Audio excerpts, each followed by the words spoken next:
A Bíblia destaca as intervenções divinas nos acontecimentos envolvendo seu povo. A trajetória de Ezequias e seus incontáveis adversários serve como um dos mais notáveis exemplos disso. Ezequias era um homem que se apresentava como o completo oposto de seu temível pai, Acás. Durante seu reinado, ele alcançou uma distinção singular, agindo corretamente aos olhos do Senhor, tal qual seu antepassado Davi havia feito.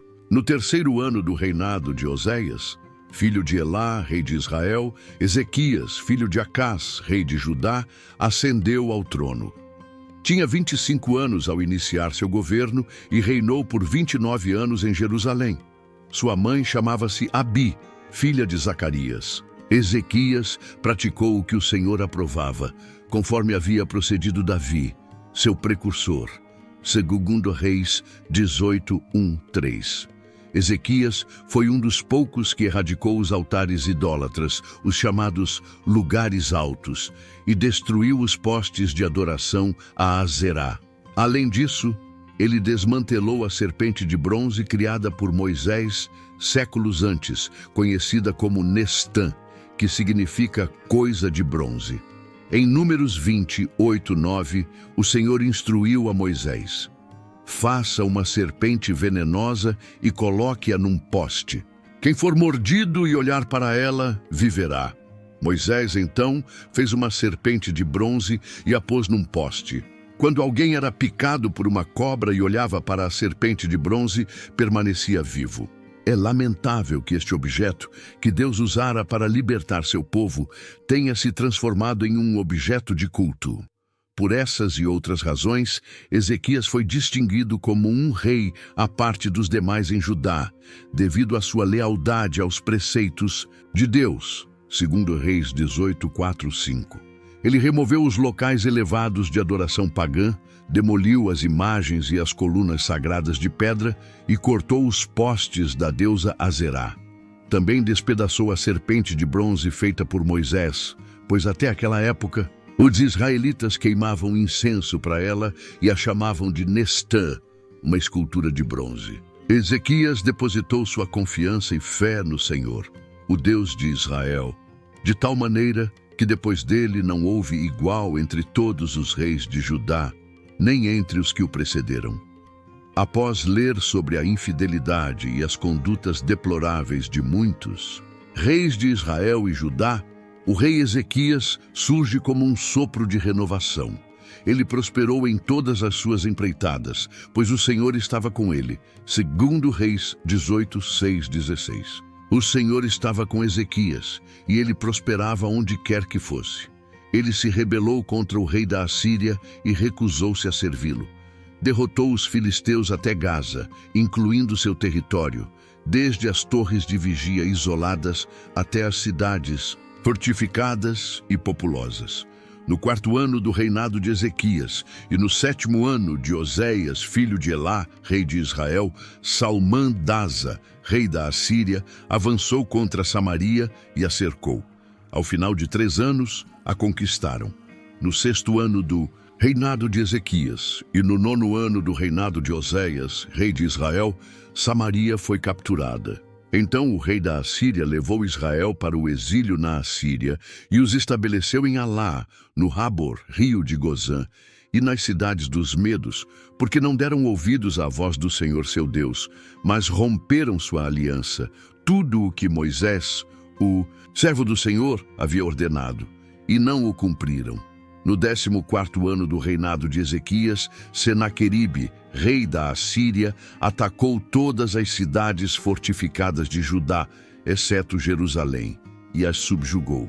Então Ezequias, rei de Judá, enviou uma mensagem ao rei da Assíria em Laquis, dizendo: cometi um erro, retire-se de mim, e tudo o que me impuseres eu suportarei. Assim, o rei da Assíria impôs a Ezequias, rei de Judá, um tributo de 300 talentos de prata e 30 talentos de ouro. Ezequias entregou a ele todo o dinheiro encontrado no templo do Senhor e nos tesouros do palácio real. Naquela ocasião, Ezequias removeu o revestimento de ouro das portas do templo do Senhor e dos batentes, que ele mesmo havia adornado. O conquistador de Israel era o rei assírio que Ezequias teria que enfrentar. Infelizmente para Judá, as coisas não se desenrolaram como esperado. Senaqueribe atacou e tomou todas as cidades fortificadas de Judá, deixando apenas Jerusalém. Neste ponto, Ezequias pode ter concluído que havia avaliado pessimamente a situação. Ele confessou a Senaqueribe: cometi um erro, e propôs um resgate para evitar que seu povo experimentasse o mesmo infortúnio de Israel. A exigência era imensa, e Ezequias enviou toda a prata e o ouro que conseguiu reunir, até mesmo retirando o ouro do templo. Contudo, a situação estava prestes a se agravar. Deus cercaria os assírios em torno de Jerusalém para pôr à prova a fé de Ezequias e demonstrar seu próprio poder ao seu povo. Senaqueribe, o rei assírio, precisava de mais do que riquezas e uma admissão de erro. Talvez considerasse o reino de Judá muito enfraquecido para resistir ao seu poderio, ou estivesse buscando um pretexto para invadir Jerusalém e consumar sua dominação sobre Judá. De qualquer forma, o rei assírio despachou uma delegação e um exército imenso a Jerusalém para exigir a rendição da cidade. Então, o rei da Assíria enviou o Tartã, o Rabi-Saris e o Rabsaqué, seus oficiais de alta patente, com um grande exército de Laquis, ao rei Ezequias em Jerusalém. Eles subiram e chegaram a Jerusalém, e ao chegarem posicionaram-se junto ao aqueduto do açude superior, que fica no caminho do campo do lavandeiro. Quando clamaram pelo rei Eliaquim, filho de Ilquias, que estava a cargo do palácio real, e Sebna, o escrivão, e Joá, filho de Asaf, o secretário, saíram ao seu encontro. Eles desejavam entregar a mensagem diretamente ao rei, mas tiveram que se contentar em conversar com a delegação de Ezequias. Então o Rabsaqué lhes disse: um grande rei, o rei da Síria, qual é a razão desta confiança que vocês demonstram? Vocês dizem, mas são apenas palavras vazias. Tenho conselhos e forças para a guerra. Em quem vocês confiam, então, para que tenham se rebelado contra mim? Agora, atentem. Vocês estão confiando no Egito, nesse cajado de junco esmagado. Se um homem se apoiar nele, ele só entrará em sua mão e a perfurará. Assim é o faraó, rei do Egito, para todos que confiam e se apoiam nele. Mas se vocês me disserem, confiamos e nos apoiamos no Senhor nosso Deus, não é Ele cujos altos lugares e altares Ezequias removeu e que disse a Judá e Jerusalém: vocês devem adorar somente diante deste altar em Jerusalém. Agora façam um acordo com o meu senhor, o rei da Assíria, e eu lhes darei 2.000 cavalos. Como então vocês poderão enfrentar até mesmo um oficial menor dos servos do meu senhor, quando vocês confiam no Egito para carros e cavaleiros? Acaso vim contra este lugar para destruí-lo sem a aprovação do Senhor? O Senhor me disse: suba contra esta terra e a destrua. 2 Reis 18. O porta-voz real de Senaqueribe apresentou o que ele considerava um argumento lógico para que Ezequias e seu povo abrissem suas portas e se rendessem. Primeiramente, o Egito seria um aliado ineficaz, incapaz de protegê-los, o que era verdadeiro. Em segundo lugar, ele estava convicto de que o povo de Judá havia irritado seu Deus ao demolir os locais de adoração, ou seja, os lugares altos e altares proibidos que Ezequias, claro, estava correto em destruir. No entanto, até mesmo os apoiadores do rei provavelmente questionariam suas ações diante do que estava ocorrendo. Em terceiro lugar, o porta-voz de Senaqueribe os recordou que o exército de Judá era demasiado fraco para repelir a força assíria, considerando o esforço de Ezequias em pagar tributo à Assíria. Isso também era provavelmente verdadeiro. Por fim, ele afirmou que o próprio Senhor havia lhe ordenado atacar e destruir essa terra, basicamente dizendo: "Ei, o seu Deus está do meu lado." Isso era uma mentira, mas para o povo de Jerusalém, desmoralizado, pode ter parecido que ele estava correto. Afinal, seus vizinhos do norte haviam sucumbido à Assíria, e esses mesmos conquistadores implacáveis estavam agora às suas portas, segundo Reis 18. Por favor, falem com seus servos no idioma aramaico, sírio, porque entendemos esse idioma, e não falem conosco em hebraico, judeu, na presença do povo. Mas o Rabsaqué lhes disse: "Meu senhor me enviou apenas para o seu senhor e para vocês, para dizer essas coisas?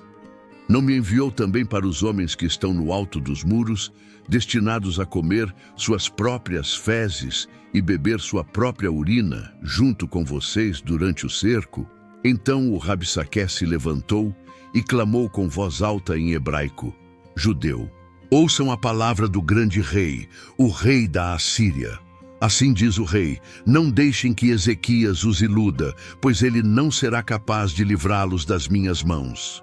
Nem permitam que Ezequias os faça confiar e depender do Senhor, dizendo: certamente o Senhor nos livrará, e esta cidade de Jerusalém não será entregue nas mãos do rei da Assíria."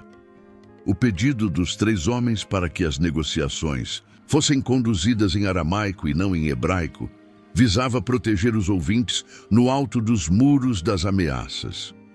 Mas o porta-voz assírio não se preocupou. Ele queria que todos temessem o ultimato de seu rei. Ele até os ameaçou em hebraico da forma mais repugnante possível. Em seguida, advertiu o povo para não acreditar em quaisquer promessas que Ezequias fizesse sobre o Senhor aparecer para salvá-los. Por quanto tempo o povo de Judá continuaria a confiar em seu rei diante dessa reprimenda áspera? 2 Reis 18, 30, 32. Não deem ouvidos a Ezequias, pois assim diz o rei da Assíria: rendam-se a mim e saiam para me encontrar, e cada homem poderá comer dos seus próprios vinhedos e figueiras, e cada homem poderá beber das águas do seu próprio poço, até que os leve para uma terra semelhante à sua terra, uma terra de grãos e vinho novo, uma terra de pão e vinhas, uma terra de oliveiras e mel, para que vocês vivam e não morram. Não deem ouvidos a Ezequias, quando ele os enganar e incitar, dizendo: o Senhor nos resgatará. O porta-voz de Senaqueribe ofereceu ao povo paz e prosperidade, em vez de sofrimento e fome, em troca de sua rendição. Aquelas palavras poderiam ter soado tentadoras para o povo de Jerusalém, que estava prestes a ser sitiado e isolado do restante do mundo. Os assírios também afirmaram categoricamente que a deportação para uma terra semelhante à deles era parte do acordo. Ele prometeu a eles uma terra de grãos e vinho novo, oliveiras e mel. Da mesma forma, Satanás tenta os crentes com ofertas sedutoras, mas o pecado nunca cumpre todas as suas promessas. 2 Reis 18, 33, 37. Algum Deus das nações já resgatou sua terra das mãos do rei da Assíria? Onde estão os deuses de Amate e Arpade? Onde estão os deuses de Sefarvaim, Ená e Ivã no vale do Eufrates? Eles resgataram Samaria das minhas mãos? Qual de todos os deuses das terras resgatou suas terras das minhas mãos, para que o Senhor resgatasse Jerusalém das minhas mãos? Mas o povo permaneceu em silêncio e não lhe respondeu, pois o rei havia ordenado: não respondam a ele. Então, Eliaquim, filho de Ilquias, que estava encarregado do palácio real, e Sebna, o escrivão, e Joá, filho de Asaf, o secretário, foram até Ezequias com suas roupas rasgadas de tristeza e desespero. Eles relataram o que o Rabsaqué havia dito. 6 questões retóricas concluíram o discurso. Sua essência era a seguinte: os deuses das nações não haviam libertado seus seguidores das garras do rei da Assíria, e o Senhor também não salvaria Jerusalém. Enfurecidos com esse encontro, os homens de Ezequias voltaram ao rei com suas roupas rasgadas de aflição.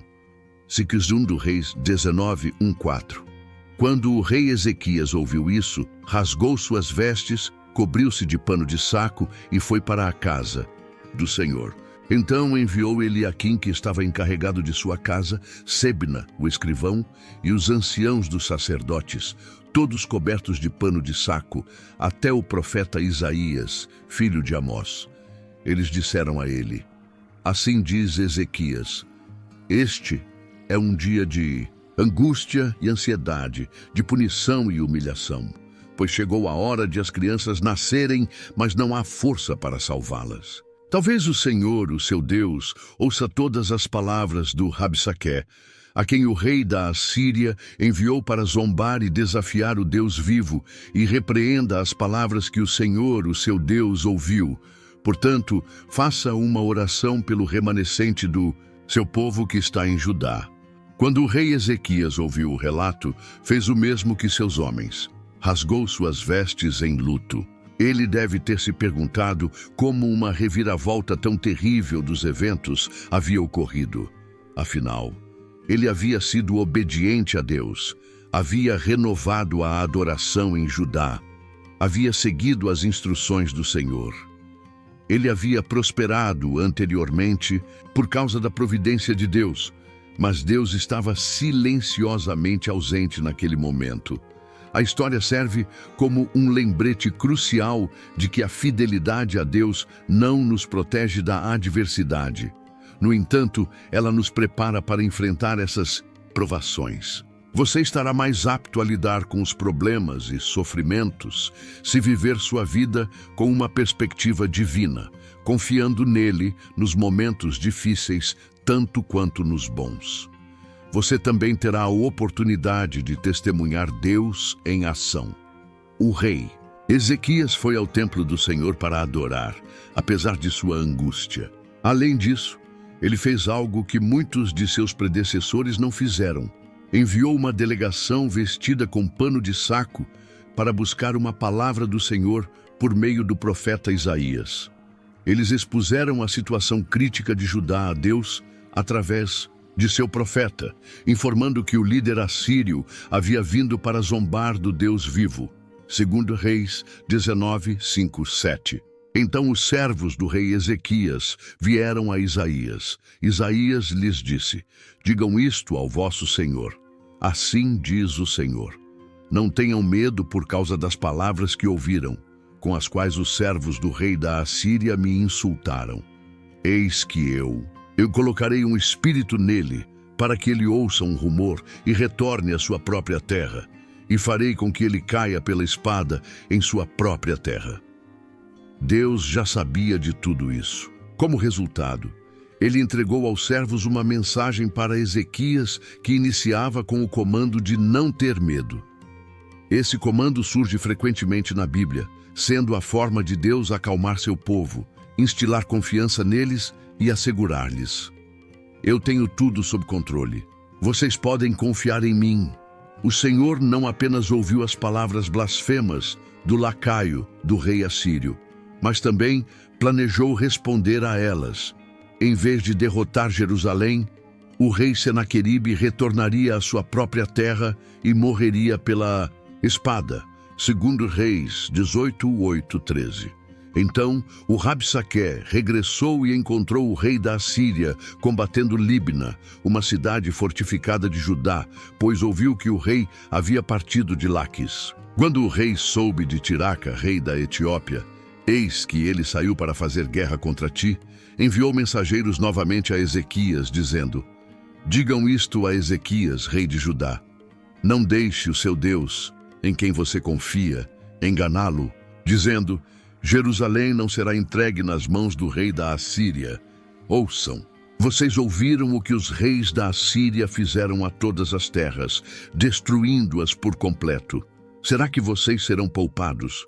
Os deuses das nações que meus antepassados destruíram os salvaram? Gozã, Arã, Mesopotâmia, Rezefe e os povos de Éden entrelaçar?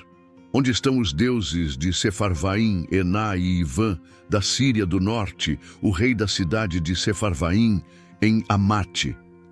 O porta-voz real de Senaqueribe provavelmente estava acampado junto às muralhas de Jerusalém, aguardando uma resposta de Ezequias. Quando soube que o rei havia retirado seu exército de Laquis e estava lutando em Libna, cerca de 40 quilômetros a sudoeste de Jerusalém, Senaqueribe soube que Tiraca do Cush estava se preparando para lutar contra ele, o que fez com que o rei assírio desviasse sua atenção de Jerusalém por apenas um breve período.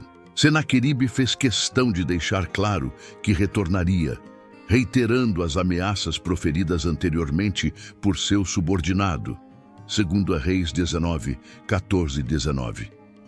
Ezequias recebeu a carta das mãos dos mensageiros e a leu. Então subiu à casa do Senhor e a estendeu perante o Senhor. Ezequias orou ao Senhor e disse: Ó Senhor, Deus de Israel, que estás entronizado acima dos querubins, Tu és o único Deus de todos os reinos da terra. Tu fizeste os céus e a terra. Inclina, Senhor, os teus ouvidos e ouve. Abre, Senhor, os teus olhos e vê. Ouve as palavras de zombaria de Senaqueribe, as quais ele enviou para zombar do Deus vivo.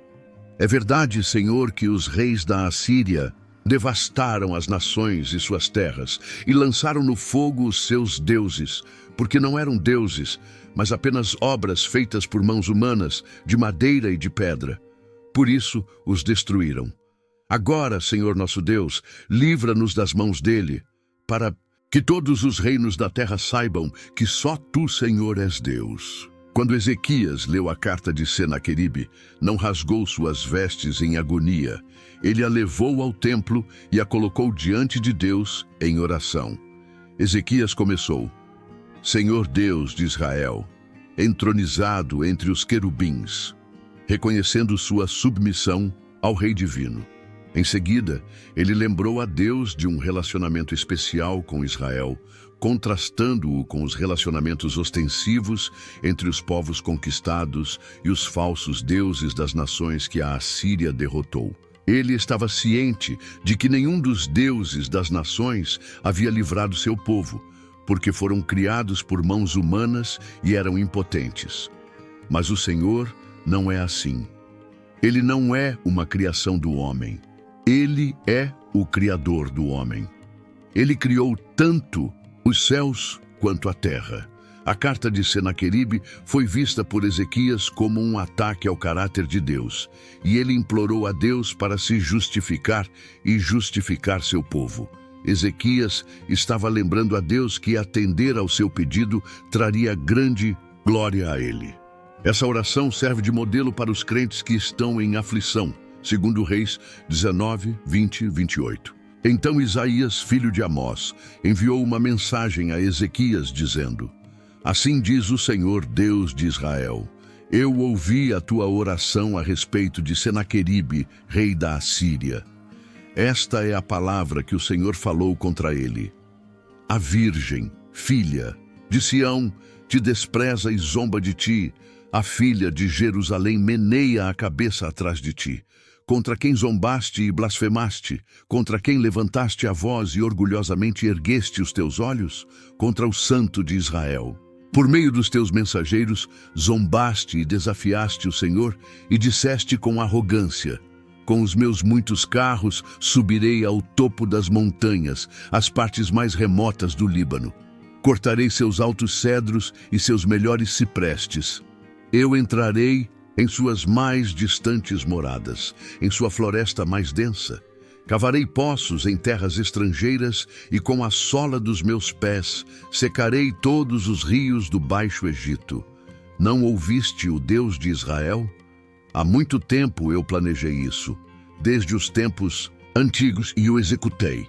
Agora eu fiz acontecer para que você, rei da Assíria, seja o meu instrumento para transformar cidades fortificadas em montões de ruínas. Portanto, os seus habitantes ficaram impotentes, foram abatidos em espírito e envergonhados. Tornaram-se como plantas do campo, ervas verdes, como a relva nos telhados que seca antes de crescer. Mas eu, o Senhor, conheço o seu sentar, ó Senaqueribe, o seu sair, o seu entrar e a sua fúria contra mim. Porque você está furioso contra mim e porque sua arrogância e complacência chegaram aos meus ouvidos, eu colocarei meu anzol no seu nariz e minha rédea nos seus lábios, e eu o farei voltar para a Síria pelo caminho por onde veio. Deus ouviu a oração de Ezequias e novamente se manifestou por intermédio de Isaías. Senaqueribe é ironizado em sua resposta poética, que exalta o domínio soberano de Deus sobre as nações. O rei assírio não apenas zombou de Judá e de seu rei, mas também blasfemou contra o Santo de Israel. Enquanto Senaqueribe assumia arrogantemente seu próprio poder e poderia ter trilhado seu caminho através de muitas nações, ele não tinha ideia de que suas vitórias eram predeterminadas por Deus como parte de seu plano. O rei assírio era então apenas um peão no tabuleiro do reino de Deus. Senaqueribe não podia fazer um movimento ou ter um pensamento privado que Deus não estivesse ciente, incluindo qualquer fúria direcionada ao Senhor. Por outro lado, Deus o arrastaria de volta para a Síria, dos Reis 19. Neste ano, você comerá do que crescer por si mesmo, no segundo ano, do que brotar voluntariamente, e no terceiro ano, semeie e colha, plante vinhas e coma de seus frutos. Os sobreviventes que permanecerem da casa de Judá enraizarão para baixo e darão frutos para cima. Pois um remanescente sairá de Jerusalém e um grupo de sobreviventes do Monte Sião. O zelo do Senhor dos Exércitos realizará isso. Deus proferiu palavras de consolo a um rei e a seu povo que enfrentavam um cerco e a fome inevitáveis com medo dos assírios. O povo de Jerusalém não conseguiu sair das muralhas para plantar colheitas, mas o sinal de Deus para Ezequias foi que o povo de Jerusalém iria comer as colheitas das sementes que cresceriam por si mesmas nos próximos 2 anos. Eles seriam capazes de semear e colher, plantar vinhas e comer seus frutos no terceiro ano. Judá não seria destruída. Um remanescente sobreviveria, daria frutos e deixaria as muralhas de Jerusalém, porque o Senhor é zeloso por sua glória e seu povo da aliança. E 2 Reis 19, 32, 34. Portanto, assim diz o Senhor acerca do rei da Assíria: ele não entrará nesta cidade, nem lançará nela uma seta. Não virá perante ela com escudo, nem levantará contra ela rampas de cerco. Pelo caminho por onde veio, pelo mesmo caminho, retornará, declara o Senhor. Porque defenderei esta cidade para salvá-la, por amor de mim e por amor de meu servo Davi. Deus defenderia Jerusalém contra Senaqueribe. Ele faria isso por amor a si mesmo e por amor a seu servo Davi, disse ele. Deus não permitiria que algum rei assírio inexperiente atrapalhasse seus planos. Ele também cumpriria sua promessa a Davi de manter um de seus descendentes no trono de Jerusalém para sempre. Uma promessa que culminaria, eventualmente, no reinado de Jesus Cristo, nosso Senhor. Então, aconteceu naquela noite que o anjo do Senhor saiu e feriu 185.000 homens no acampamento dos assírios. E quando os sobreviventes se levantaram cedo pela manhã, eis que todos os 185.000 deles estavam mortos. Assim, Senaqueribe, rei da Assíria, partiu e retornou para casa e viveu em Nínive. E aconteceu que, enquanto ele estava adorando na casa de seu deus Nisroque, seus filhos Adrameleque e Sarezer o mataram com uma espada. E eles escaparam para a terra de Ararate, e seu filho Esar-Adom tornou-se rei em seu lugar. Foi necessário apenas um golpe do anjo do Senhor para livrar Ezequias de seu inimigo. 185.000 soldados assírios foram mortos instantaneamente. Senaqueribe foi forçado a retornar para casa sem seu exército. Mais tarde, Enquanto adorava no templo de seu deus Nisroque, seus próprios filhos o assassinaram. O rei assírio, assim como o filisteu Golias, havia zombado do Senhor por não conseguir proteger Jerusalém.